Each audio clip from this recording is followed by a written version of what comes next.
Bismillahirrahmanirrahim. Assalamualaikum warahmatullahi wabarakatuh.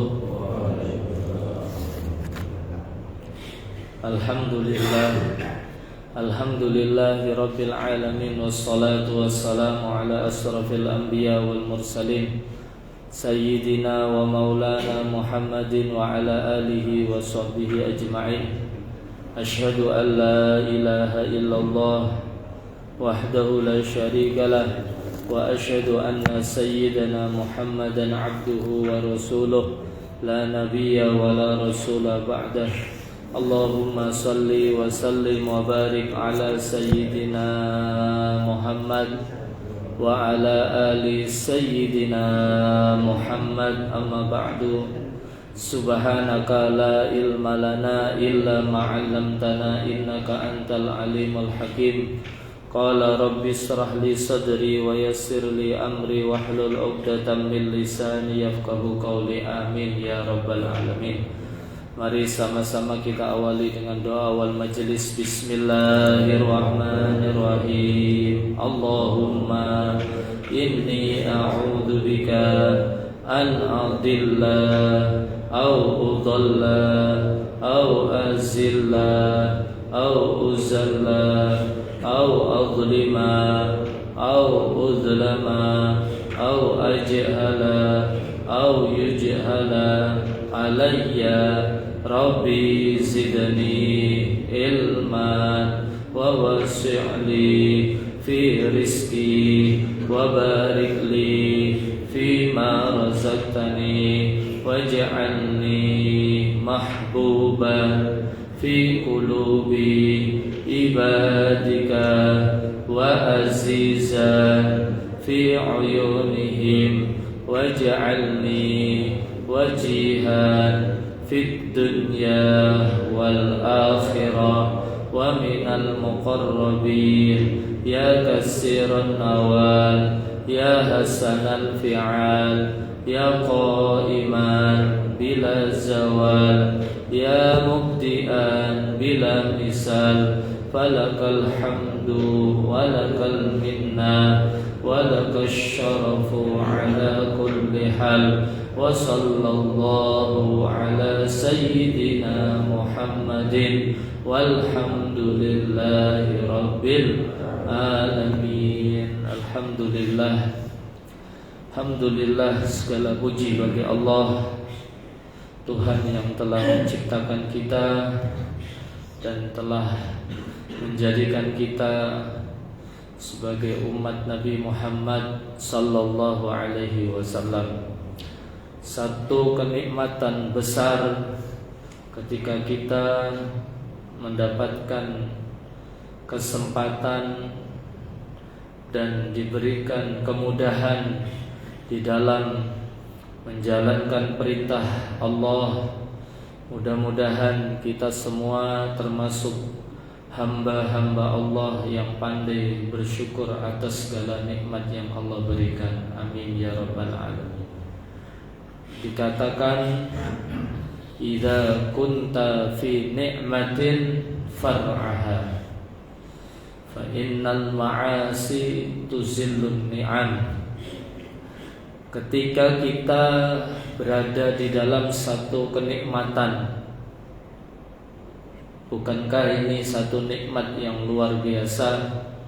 Kita bisa duduk bersama setelah melaksanakan sholat subuh berjamaah, kemudian kita bisa mengkaji daripada nilai-nilai ajaran Islam, mengkaji, mengambil bagian daripada ilmu Nabi Muhammad sallallahu alaihi wasallam.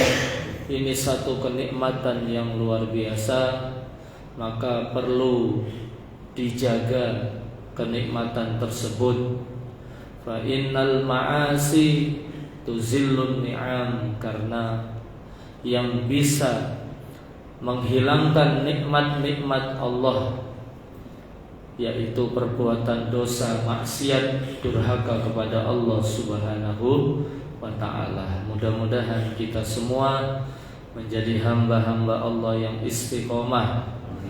Satu kenikmatan karena Nabi juga menjelaskan may yuridillahu bihi khairan yufaqihu fid din.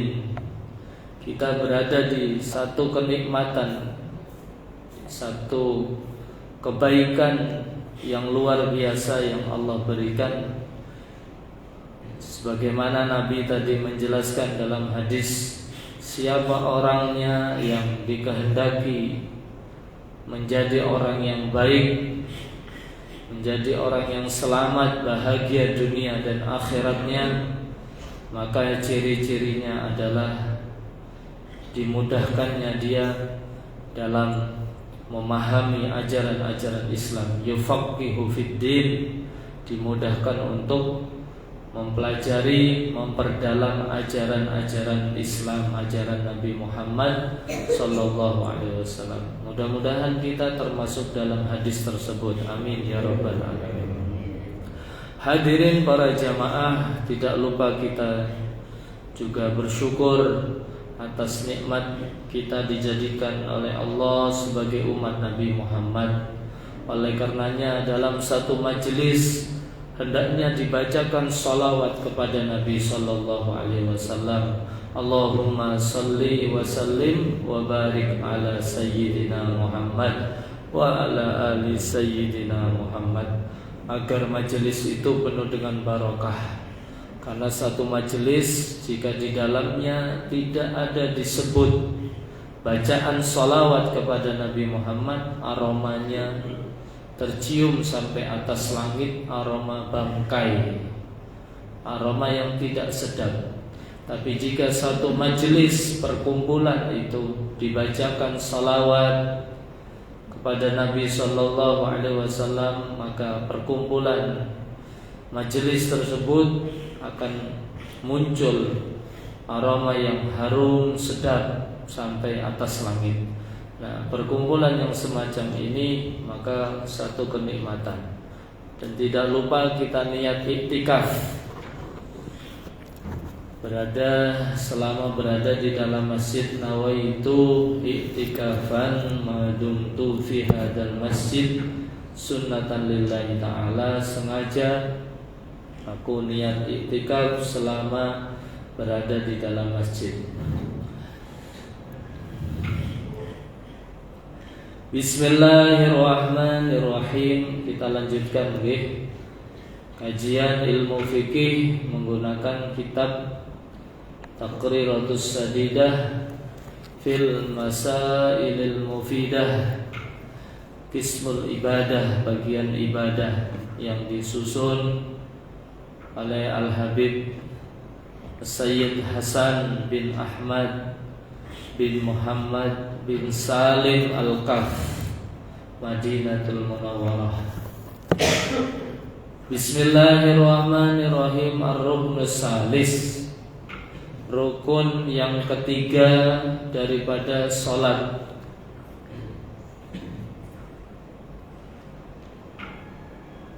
Sebelumnya kita sudah membahas tentang rukun salat yang nomor 2. Maka sekarang selanjutnya kita membahas rukun salat yang ketiga, yaitu al-qiyam, berdiri, alal qadir, bagi orang yang mampu, fil fardi, di dalam salat fardu. Nah, berdiri ini hukumnya wajib saat melaksanakan ibadah salat fardu. Jika orang yang salat itu diberikan kemampuan untuk berdiri, maka berdiri, ya. Kecuali kalau dia tidak mampu, fala yajibu al-qiyam fil nafilah. Berbeda halnya kalau salat sunnah, Pak. Nggih. Kalau sholat sunnah ini tidak ada kewajiban berdiri. Sholat sunnah, okay? Mau sholat sunnah tahiyatul masjid, sholat sunnah duha, sholat sunnah qabliyah subuh, sholat witir, sholat sunnah apapun tidak ada kewajiban berdiri. Bal yajuzul al-qu'ud, tetapi di dalam sholat sunnah boleh diperkenankan untuk duduk. Akan tetapi berbeda pahalanya orang yang sholat sunnahnya berdiri dengan orang sholat yang duduk. Sholat sunnah ini nggih.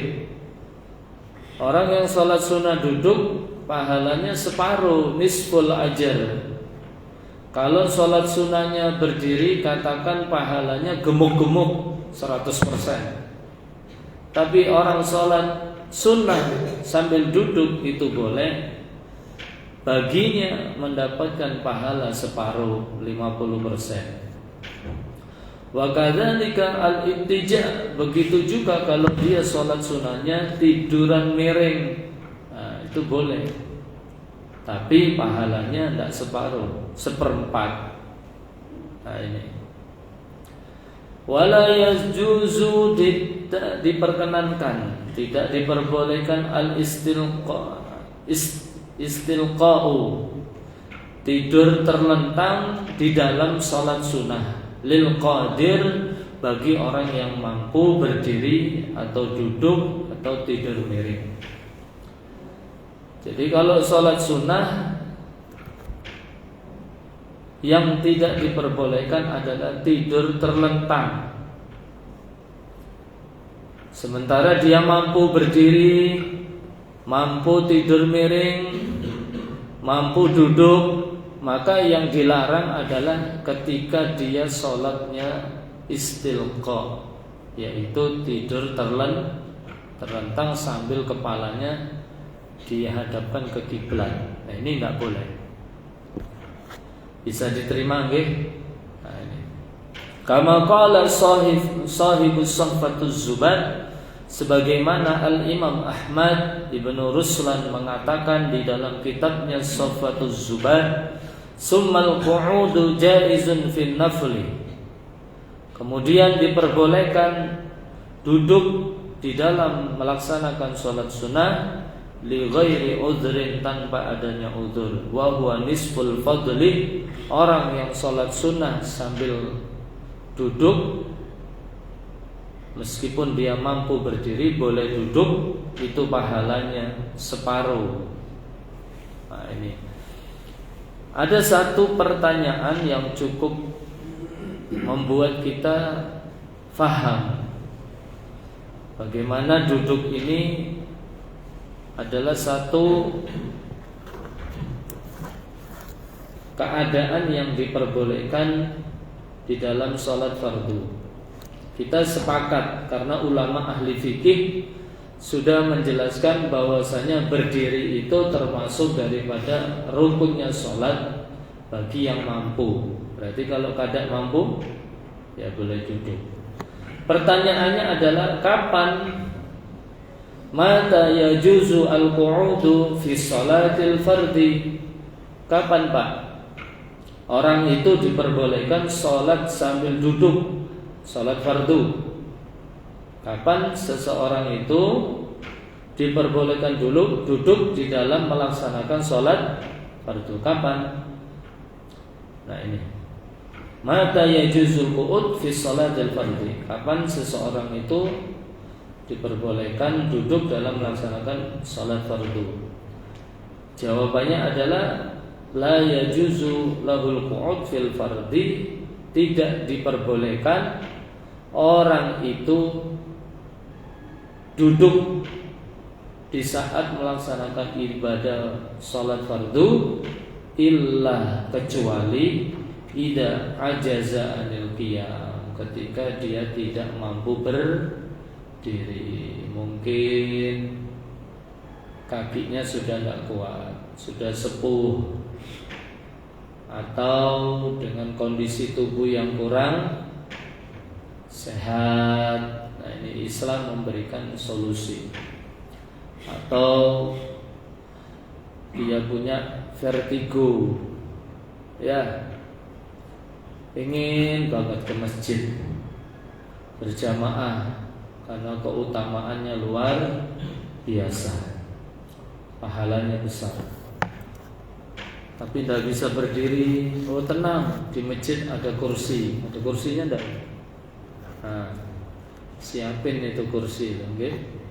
Kalau ada ya, amal jariah yang nyiapin itu udah mau dipakai kursinya. Duduk. Jadi kalau sudah tidak mampu berdiri dalam melaksanakan sholat fardu, boleh dengan duduk. Batasannya bagaimana para hadirin? Nah ini yang dikatakan tidak mampu berdiri. Nah ini dhabit al-ajaz. Jadi yang dimaksud tidak mampu dalam berdiri itu bagaimana? Ukurannya, batasannya. Antalaqahu masyaqqatun sadidah bihaitsu yakhafu minha mahdurat tayammum kaziyadatil maradin aw bud'ish shifa. Pengertian atau batasan orang itu dikatakan tidak mampu dalam berdiri di saat melaksanakan sholat fardu. Ketika dia berdiri, kok dia menemui dalam dirinya itu masyaqah, merasa berat yang sangat luar biasa. Kalau dibuat berdiri ini berat, tidak mampu saya, kayak mau jatuh gitu, atau vertigo, sudah tidak mampu misalnya ya. Bihaitsu sekiranya dia khawatir kalau dibuat berdiri ini selain masyaqqat, berat rasanya, sangat berat, juga menjadi mahdur fi tayammum. Mahdur menjadi udur dalam seperti tayamum itu. Orang itu diperbolehkan tayamum di saat dimana dia sakit. Nggih. Meskipun ada air, di rumahnya air itu banyak, bahkan dia punya kolam renang misalnya, tanduknya penuh. Tapi kalau karena dia sakit, sehingga seumpama kalau terkena air itu tambah sakitnya, bahkan lambat sembuhnya, tidak sembuh-sembuh, maka diperbolehkan tayamum. Begitu juga dalam berdiri saat melaksanakan sholat fardu. Kok dibuat berdiri? Wah, selain berat, masyaqqat, juga khawatir jangan-jangan ini vertigonya lambat, sembuhnya lambat, penyakitnya tidak sembuh-sembuh nanti kalau sholatnya dibuat berdiri. Ini ukurannya seperti itu, Pak ya, bisa diterima ya. Au hudusi sakhnin fahisin fi udwin zahir, atau akan ada perkara baru yang muncul di dalam anggota tubuhnya secara zahir, seperti sakit vertigo itu tadi. Kalau dibuat berdiri tambah mumet, tambah siapa? Vertigo. Yang punya penyakit vertigo lebih paham ini ya. Kalau dibuat berdiri, Pak, tidak mampu. Ya udah kalau gitu sholatnya dalam keadaan duduk. Au faqdi manfaati udwin, atau tidak adanya fungsi anggota. Kalau sholatnya ini tetap dipaksakan harus berdiri, maka fungsi daripada anggota tubuh tadi itu tidak bermanfaat, tidak ada ya, tidak mampu sudah, karena ada pengeroposan tulang misalnya di lututnya, sehingga dia untuk berdiri itu gemetar, kayak fungsi daripada anggota tubuhnya ini tidak ada gitu ya. Nah, ini ukuran dikatakan orang itu tidak mampu dalam berdiri. Au kanat masyaqqatan la tuhmalu 'adatan, atau keberadaan ya, ketika dia dibuat berdiri ini ada satu masyaqqat, merasa berat ya, tidak mampu. Ini menurut Imam Romli pendapat seperti itu. Sementara menurut Al-Imam Ibnu Hajar berbeda. yajuzu lahu an yajlisa idza lahiqathu masyaqqatun tudhibul khusyuk. Kalau Imam Ibnu Hajar menjelaskan, boleh orang itu duduk dalam sholat fardu, diperbolehkan bagi dia untuk duduk saat melaksanakan ibadah fardu, manakala ketika dia berdiri merasa berat dan menyebabkan tidak khusyuk. Kenapa? Menahan beban. Ya, sama kayak kita ini loh Pak. Kalau lagi sakit gigi, diajak berpikir bisa enggak? Tidak bisa. Sakit gigi itu sampai kepala rasanya, masya Allah, sampai tegang semua leher itu ya, saraf-saraf. Diajak mikir, tidak bisa. Bisanya hanya tidur, menahan rasa nyeri, sakit, seperti itu. Kalau seumpama dia sholat berdiri, kok mengalami merasa masyaqqat berat dan bisa tidak khusyuk, menghilangkan kekhusyukan dalam sholat, maka monggo silahkan, kata Imam Ibnu Hajar, monggo silahkan duduk. Kalau memang duduk itu menyebabkan sholatnya nyaman, khusyuk, nah itu bisa diterima nggih? Nah itu. Jadi Islam ini tidak memberatkan. Ajaran Islam ini sesuai dengan karakteristik manusia, tidak ada yang berat. Oke. Kalaupun tidak mampu berdiri, boleh duduk. Duduk juga tidak mampu, boleh tiduran miring. Tidur miring tidak mampu, ya udah nanti tidur terlentang. Nah, ini nanti kita akan bahas satu persatu bagaimana cara sholatnya orang yang tidak mampu berdiri. Kaifiyatu sholatihi idza ajaza anil qiyam. Tata cara sholatnya orang yang tidak mampu berdiri. Tidak mampu berdiri ini sudah ada tahapan-tahapannya nih Pak nggih. Kaifiyatu sholatihi idza ajaza anil qiyam. Tata cara sholatnya orang yang tidak mampu berdiri. 1. Yusolli qa'iman munhaniyan. Sholat dalam keadaan berdiri tapi agak seperti orang bungkuk. Tidak mampu berdiri tegak sempurna seperti kita sehat ini, alhamdulillah.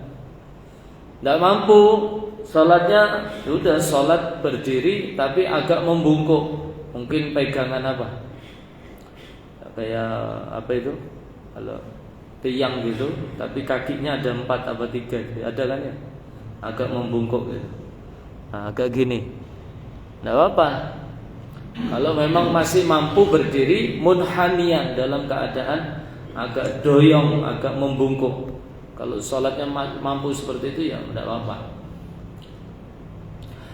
Yang kedua, fa'in ajaza, kalau tidak mampu berdiri agak membungkuk tadi, shalla ala rukbatayhi. Kalau tidak mampu juga sholat dalam keadaan berdiri agak membungkuk, maka sholatlah dalam keadaan di atas kedua lututnya, ala rukbatayhi.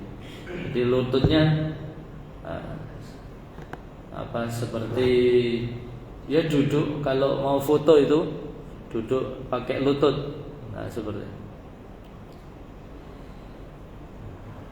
duduk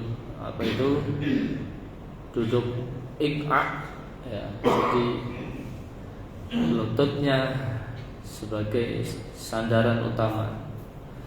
Nomor 3, kalau tidak mampu duduk di atas lututnya juga, fa in ajaza, jika tidak mampu, shalla qa'idan, maka silahkan sholat dalam keadaan duduk.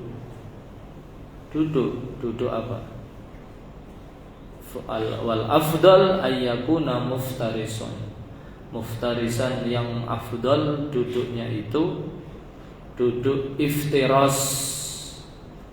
Duduk iftiras itu seperti apa Pak? Duduk di antara dua sujud. duduknya sinden. Tahu sinden? Pernah lihat wayang yang perempuan-perempuan bersinden itu? Jadi kaki kiri, telapak kaki kiri diduduki pakai, nah itu namanya iftiras. Boleh saya praktek ya. Jadi duduk iftiras itu ya yang sampean kalau sholat di antara dua sujud itu loh, telapak kaki kiri, ya telapak kaki kiri didudukin, sementara telapak kaki kanan tegak. Kaki kirinya didudukin, kaki telapak kaki kanannya tegak, jari-jarinya menghadap kiblat. Itu namanya duduk apa? Iftiras. Itu yang paling afdal. Kalau tidak mampu duduk iftiras, duduk murabba, bersila. Mungkin saking gemuknya tidak mampu duduk iftiras, murabba, duduk bersila. Nah, yang sekarang kita duduk namanya duduk bersila.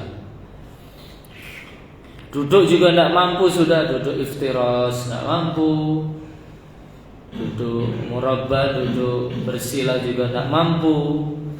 Nah, maka yang nomor 4, fa'in ajaza, kalau sudah tidak mampu lagi melaksanakan yang nomor 3, duduknya duduk iftiras, salat dalam keadaan duduk tidak mampu, maka shalla muttaji'an. Baru pakai yang nomor 4 ini, salat dalam keadaan muttaji', tidur miring, yang utama ala jambil aiman, tidur miring menggunakan lambung sebelah kanan. Jadi gini, di kepalanya di sini, ini barat, itu timur, berarti ini apa? Utara, di lambung sebelah kanan, tidur miring gitu. Paham gak? Itu yang afdol, yang ula, yang lebih utama, yang utama. Ala jambil aiman. Ini yang keempat. Kalau sudah nak mampu tidur miring, tidur miring menggunakan lambung bagian tubuh sebelah kanan, fa in ajaza, kalau tidak mampu juga melaksanakan seperti itu tidur miring, maka shalla mustalqiyan ala qaffahu, salatlah dalam keadaan tidur terlentang ala qaffahu. Ininya, nah, misalnya kalau saya contohkan, misalnya sana kiblat, nah, tidur terlentang, ini disandari bantal. Apa ininya? Apa ini bahasa Indonesianya? Tengkuknya ini sama punggungnya dikit. Nah, seperti di rumah sakit itu. Ya. Di rumah sakit itu kan apanya itu bisa dinaikkan ya. Nah, itu agak tinggi kalau memang nyaman seperti itu. Mustalqiyan, tidur terlentang, kemudian ini tengkuknya agak ala qaffahu wa yu'ammu bi ra'sihi inda ruku'ihi, dan memberikan isyarat. Ya, jadi kalau rukuk sujud kayak apa tidur terlentang itu ya, pakai kepala. Allahu akbar, rukuknya sami Allahu liman hamida, Rabbana lakal hamdu, wa sujudihi, dan sujudnya dan tidur gini terlentang, kakinya lurus. Nah, misalnya ya, kurang tidur lagi nih, ini kan saking duduk ya. Tidur terlentang ala qaffahu, atas ini. Nanti sujud rukuknya pakai kepala. Allahu akbar, sami Allahu liman hamida, Rabbana lakal hamdu. Sujudnya juga Allahu akbar gitu. Nggih. Bisa diilustrasikan sendiri, dibayangkan ya. Nomor 6, fa in ajaza, kalau tidak mampu juga seperti itu, au ma bi ajfanihi, sudah tidak mampu, mati semua sudah anggota tubuhnya, stroke misalnya. Tapi masih sadar, dikasih uang 1 juta masih senang-senang. Badannya sudah lumpuh, sudah mungkin stroke semuanya ya. Apa tidak wajib sholat? Tetap, meskipun tubuhnya lumpuh sudah tidak bergerak, hanya matanya saja yang kedap-kedip. Ya. Fa in ajaza aw ma bi ajfanihi, pakai kelopak matanya sudah ya. Wudunya ya diwudukan anaknya ya, saudaranya. keluarganya, minta tolong diwudukan, dialirkan air, ya diwuduin, hadapkan ke kiblat. Kalau nyamannya duduk ya terlentang kayak apa, sudah tidak mampu, tubuhnya udah mati sudah fungsi, cuma hanya kelopak matanya saja, tapi sadar dia, dikasih uang seneng ketawa-ketawa ya, kasih makan masih bisa makan pakai kelopak mata sudah. Nah, ini sholat itu harga mati ya. Fa in ajaza ajra arkanus sholati ala qalbihi. Kalau masih tidak mampu juga sudah parah ini sudah.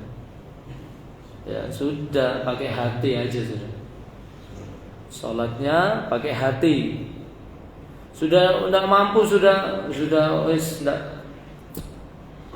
Fa in ajaza, sudah tidak mampu gerak-gerik pakai kelopak mata, Allahu Akbar, tidak mampu sudah berjalan melakukan rukun-rukun salat ala qalbihi, oke, dalam hati sudah. Ya, ini keluarga yang punya harus sabar itu ya, sakit seperti itu. Minta sama Allah yang terbaik sudah. Ya Allah, kalau memang sembuh ya Allah. Harus sabar memang ya. Fa'in ajaza, tidak mampu juga ya. Itu yang terakhir sudah. Sudah terakhir ya berarti sudah parah nggih.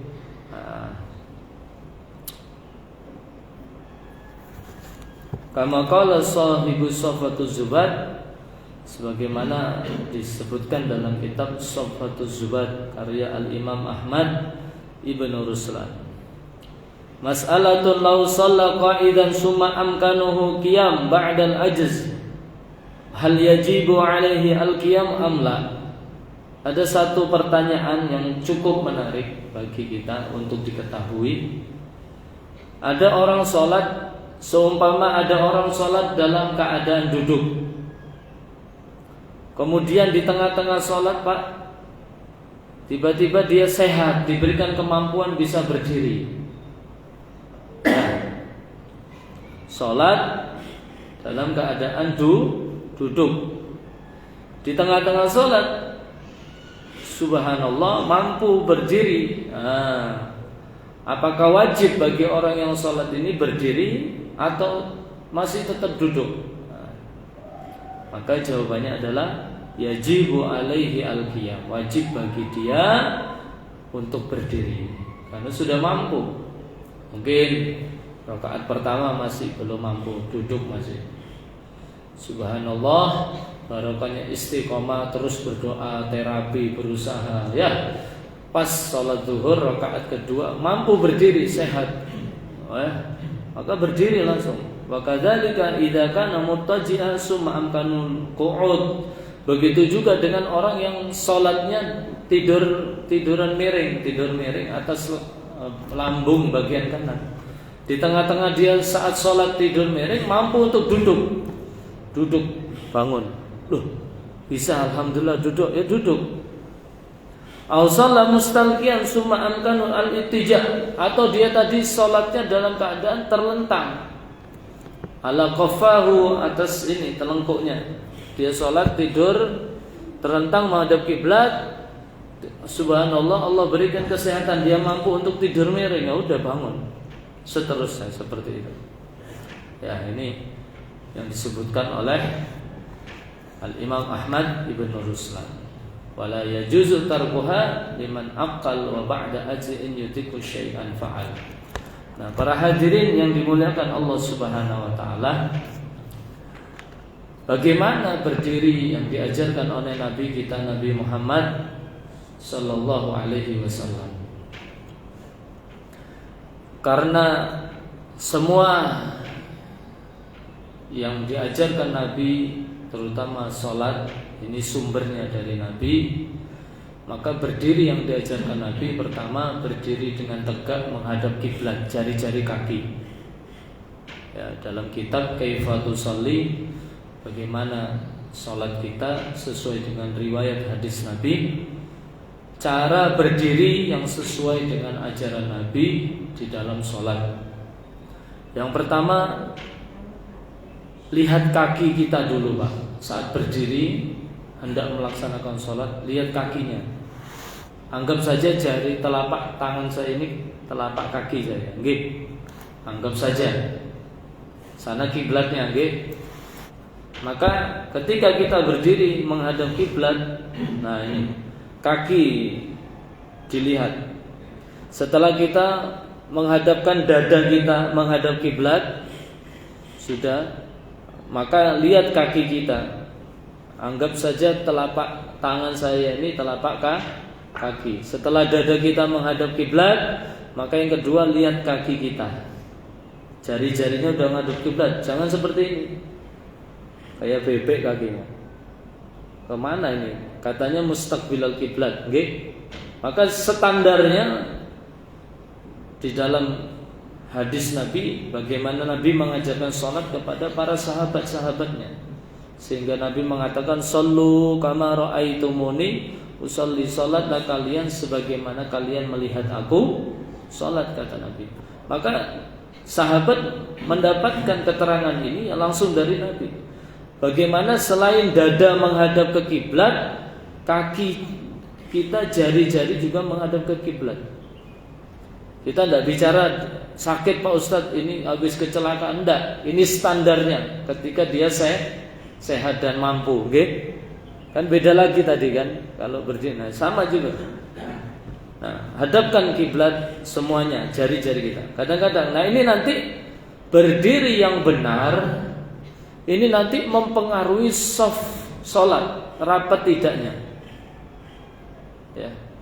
Kalau berdirinya sudah benar sesuai dengan riwayat hadis Nabi, maka shaf kita, barisan kita dalam sholat berjamaah akan rapat dengan sendirinya. Karena ukuran shaf yang rapat ini menjadi kesempurnaan sholat, antara telapak kaki dengan telapak kaki teman nempel. Kemudian pundak dengan pundak nempel. Bukan diinjek, nempel. Ya, nempel. Kalau yang belum terbiasa kayak geli, ya. Tapi kalau sudah terbiasa nyaman, ya. Jadi gini, nah, saya praktekkan, ya. Nah ini, pertama kita lihat berdiri ngadep kiblat. Nah ini ada fungsinya nih garis ini, bukan biasa nih. Di sajadah yang dibuat ini apa ini? Ini ada fungsinya. Nah, ada kiblat, tumit sama, gitu. Nah, memang diukur pakai kaki, bukan biasa jadi batik-batiknya. Ini. Kalau sudah bukan seperti ini ya, nah ini. Kalau ini ya sah-sah saja selama dadanya menghadap kiblat, sah-sah saja. Tapi apakah sholat kita sudah standar sebagaimana sholatnya Rasulullah? Nah ini. Setelah rata, maka lebarnya kaki diukur, ya kira-kira 1 jengkal. Tapi tidak harus gini dulu sebelum sholat, tidak harus, kira-kira saja. Kalaupun lebar tidak melebihi pun, jangan lebar gini. Ini ngelebihin pun, bunda. Jadi lebarnya kaki kira-kira sejengkal, tapi tidak harus diukur, kira-kira saja. Kalaupun lebar tidak melebihi pun, nah, kayak gini. Kalau gini nih, nggak tahu mengikuti siapa. Ya, jadi gini. Setelah itu, ya, kalau sudah menghadap kiblat, disunahkan sarung atau gamis bagi laki-laki, sarung, gamis, celana bagi laki-laki di atas mata kaki. Ini sunnah supaya tidak masuk dalam hadis isbal. Isbal itu apa Pak? Isbal itu sarung atau gamis yang melebihi mata kaki, disunahkan untuk diangkat di dalam sholat. Tapi kita juga harus mempelajari hadisnya Sayyidina Abu Bakar. Sayyidina Abu Bakar itu orangnya kurus, sarungnya melorot terus. Jangan dianggap haram, isbal haram. Haramnya itu kalau, kenapa sih isbal itu diharamkan? Nah ini biar paham, nggih. Kan pernah saya singgung masalah isbal. Isbal ini menjuntaikan kain di bawah mata kaki. Ketika sholat disunahkan untuk diangkat sarungnya atau celananya dilipat atau gamisnya dipotong. Nah itu sunnah. Kenapa isbal ini diharamkan? Karena ini dulu orang Arab semakin dia kaya, semakin dia sugih, hartanya banyak, semakin menjuntai kainnya, sehingga sambil berjalan khuyala, sambil berjalan sombong. Gitu. Nah, sifat-sifat sombong itu dipres, tidak boleh dibawa dalam sholat. Ya, tidak boleh tasyabuh, menyerupai orang-orang jahiliyah dulu. Ya, maka disunahkan yang celananya menjuntai diangkat, dilipat. Ini melaksanakan sunnah Nabi. Kenapa isbal itu diharamkan? Karena ada unsur khuyala, tasyabuh tadi itu. Nah kalau sekarang kalau dia cingkrang tapi dia merasa paling sunnah, paling ya sama aja, kan gitu. Paham gitu? Jadi yang haram itu sombongnya. Sayyidina Abu Bakar melorot terus sarungnya. Jangan hanya satu hadis, tapi hadis Sayyidina Abu Bakar yang beliau juga sarungnya sering melorot. Apakah beliau dikatakan sombong? Sayyidina Abu Bakar As-Siddiq ini sahabat terbaik pertama setelah Nabi menjadi khalifah, wafat Nabi, beliau pertama menjadi khalifah. Jadi kenapa isbal diharamkan? Karena takut ada sifat sombong seperti orang zaman dulu. Nah ini. Nah sekarang kalau cingkrang kemudian menganggap yang lain tidak sunnah, ya sombong juga. Sombong itu kan pengertiannya Al-Imam Abdullah bin Ali Al-Haddad mengatakan sombong itu apa? Sombong itu batrul haq wa ghamdun nas, menolak kebenaran dan meremehkan orang lain. Itu definisi sombong menurut Al-Imam Al-Habib Abdullah bin Alawi Al-Haddad. Batrul nas, batrul haq wa ghamdun nas, ya. Menolak kebenaran, dinasihati tidak mau, dan meremehkan menganggap dirinya paling baik. Na'udzubillah min dzalik. Nah, sifat-sifat sombong itu dipres dalam sholat, jangan dibawa ke dalam sholat. Isbal, takutnya ada tasyabuh. Yang punya sifat sombong itu yang pantas hanya Allah. Bisa dipahami nggih? Nah, tetap kita melakukan sunnah Nabi. Ketika gamis kita atau sarung kita menjuntai, maka ayo diusahakan kita melaksanakan sunnah Nabi Sallallahu Alaihi Wasallam. Ya. Tapi kita juga harus berusaha. Artinya apa? Kalau kita sudah tahu seperti ini, kita bisa melaksanakan sunnah Nabi di dalam sholat. Yang kedua, kita tidak boleh menjustifikasi, menghukumi orang. Oh, gamismu itu menjuntai, dia itu kurus, sarungnya seling melorot, jangan diharam-haramkan, kasihan. Sudah kerempeng, sarungnya melorot terus kan ya. Jadi jangan. Nah itu yang penting. Ya kalau sudah berdirinya benar, menghadap kiblat, jari-jari tegak, dada sudah menghadap kiblat. Nah kalau sudah berdirinya benar tadi rapat, itu nanti ukuran shaf itu akan rapat Pak. Kakinya kalau gini itu yang sebelahnya juga kaki teman juga rapat, itu langsung nempel. Tapi kalau gini tidak akan nempel. Jadi ukuran nempel kaki dengan teman satunya rapat itu tumit dengan tumit. Al-ka'ab bil ka'ab, al-mangkib bil mangkib. Tumit dengan tumit, pundak dengan pundak nempel. Itu ukuran sempurnanya shaf. Kalau sudah shafnya sempurna, maka ada satu doa. Satu doa yang doa ini dibaca setelah shafnya rapat sempurna. Allahumma atini afdhala ma tu'ti ibadakas sholihin, yang sering saya baca. Itu doa apa? Doa ketika Nabi sedang mengimami sholat, shafnya sudah rapat. Saking pentingnya shaf rapat itu di zaman Sayyidina Umar. Zaman Sayyidina Umar apa zaman Sayyidina Abu Bakar, ada petugas yang digaji, PNS kalau sekarang, digaji oleh pemerintah untuk merapatkan shaf. Jadi imam itu belum takbir kalau shafnya masih ada yang belum ada satu orang keliling melihati kaki, pundak, ayo rapat, itu digaji sama Sayyidina Abu Bakar atau Sayyidina Umar di zaman khalifah beliau. Saking pentingnya sholat.